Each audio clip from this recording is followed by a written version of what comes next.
গৌৰৱ গগৈ আৰু ৰকিবুল হুছেইন এই দুইজনে কংগ্ৰেছ পাৰ্টি এফালৰ পৰা শেষ কৰি যাব। গতিকে তেওঁলোক দুজন কংগ্ৰেছত থাকিলে বিজেপিৰ লাভ, যেনেকে ৰাহুল গান্ধী কংগ্ৰেছত থাকিলে মোদী সদায় প্ৰধানমন্ত্ৰী হ'ব। ৰকিবুল হুছেইন আৰু গৌৰৱ গগৈ যিমান দিন কংগ্ৰেছত থাকে অসমত বিজেপি চৰকাৰ ইমান দিন হৈ থাকিব। মই ইমান ডেষ্ট্ৰাকটিভ পলিটিচিয়ান মই জীৱনত দেখা নাই। দুটা চিট দিলেনো কি আছিল, অলপ যুঁজখন হ'লহেঁতেন। তেওঁলোকৰ ডেষ্ট্ৰাকটিভ পলিটিক্স কমপ্লিটলি মোৰ ওপৰত অমুক কৈছে গতিকে মই নকৰোঁ। মানে নিজৰ ওপৰত গৌৰৱ, অহমিকা, অহংকাৰ।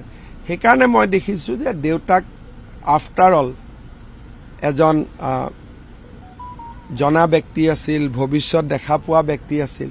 গতিকে নামটো চাই চিতিয়ে ঠিক কৰি দিছিলে। মুছলিম লীগ বুলি কৈছে বদৰুদ্দিন আজমলে কংগ্ৰেছত মই ইমানটোলৈকে নাযাওঁ। মই এটাই কথা ক'ব খোজো যে এই দুইজন ব্যক্তি যিমান দিন কংগ্ৰেছত থাকিব বিজেপি সিমান দিন ক্ষমতাত থাকিব। গৌৰৱ গগৈ আৰু ৰকিবুল হুছেইন এই দুইজনে কংগ্ৰেছ পাৰ্টি এফালৰ পৰা শেষ কৰি যাব। গতিকে তেওঁলোক দুজন কংগ্ৰেছত থাকিলে বিজেপিৰ লাভ, যেনেকে ৰাহুল গান্ধী কংগ্ৰেছত থাকিলে মোদী সদায় প্ৰধানমন্ত্ৰী হ'ব। ৰকিবুল হুছেইন আৰু গৌৰৱ গগৈ যিমান দিন কংগ্ৰেছত থাকে অসমত বিজেপি চৰকাৰ ইমান দিন হৈ থাকিব। মই ইমান ডেষ্ট্ৰাকটিভ পলিটিচিয়ান মই জীৱনত দেখা নাই। দুটা চিট দিলেনো কি আছিল, অলপ যুঁজখন হ'লহেঁতেন। তেওঁলোকৰ ডেষ্ট্ৰাকটিভ পলিটিক্স কমপ্লিটলি মোৰ ওপৰত অমুক কৈছে গতিকে মই নকৰোঁ।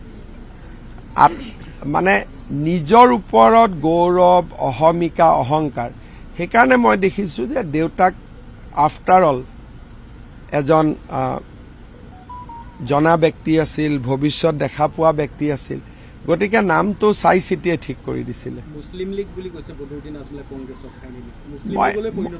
মই ইমানটোলৈকে নাযাওঁ। মই এটাই কথা ক'ব খোজো যে এই দুইজন ব্যক্তি যিমান দিন কংগ্ৰেছত থাকিব বিজেপি সিমান দিন ক্ষমতাত থাকিব।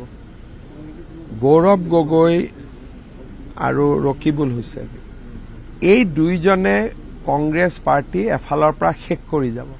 গতিকে তেওঁলোক দুজন কংগ্ৰেছত থাকিলে বিজেপিৰ লাভ, যেনেকে ৰাহুল গান্ধী কংগ্ৰেছত থাকিলে মোদী সদায় প্ৰধানমন্ত্ৰী হ'ব। ৰকিবুল হুছেইন আৰু গৌৰৱ গগৈ যিমান দিন কংগ্ৰেছত থাকে অসমত বিজেপি চৰকাৰ ইমান দিন হৈ থাকিব। মই ইমান ডেষ্ট্ৰাকটিভ পলিটিচিয়ান মই জীৱনত দেখা নাই। দুটা চিট দিলেনো কি আছিল, অলপ যুঁজখন হ'লহেঁতেন। তেওঁলোকৰ ডেষ্ট্ৰাকটিভ পলিটিক্স কমপ্লিটলি মোৰ ওপৰত অমুক কৈছে গতিকে মই নকৰোঁ। মানে নিজৰ ওপৰত গৌৰৱ, অহমিকা, অহংকাৰ। সেইকাৰণে মই দেখিছোঁ যে দেউতাক আফটাৰ অল এজন জনা ব্যক্তি আছিল, ভৱিষ্যত দেখা পোৱা ব্যক্তি আছিল। গতিকে নামটো চাই চিতিয়ে ঠিক কৰি দিছিলে। মুছলিম লীগ বুলি কৈছে বদৰুদ্দিন আজমলে কংগ্ৰেছত মই ইমানটোলৈকে নাযাওঁ। মই এটাই কথা ক'ব খোজো যে এই দুইজন ব্যক্তি যিমান দিন কংগ্ৰেছত থাকিব বিজেপি সিমান দিন ক্ষমতাত থাকিব।